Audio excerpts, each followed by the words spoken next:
Kunyari, no, pag wala pang seal, I always say or I always declare na magkakaroon yan. So maya-maya magkakaroon talaga. Yung isa sa mga practice ko siguro, lagi kong sinasabi, I am blessed, I am highly favored. Yung dinideclare ko ngayon, sana parang ma-master mo na yung real estate, matutunan mo yung mga kailangan matutunan, matrain mo yung mga kailangan trainings, saka yung mga consistency, mga ganun, sir. There are times na tinatanong na nga nila kung di ba ako na-insecure, but I don't feel that way. Because I keep on telling myself that I am blessed, I'm highly favored.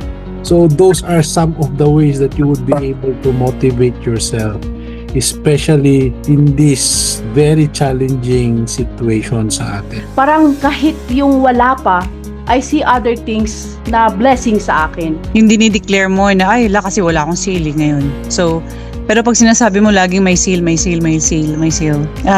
nakakatotoo talaga. Yung paggising mo, hindi talaga magandang feeling mo at feeling mo talo ka.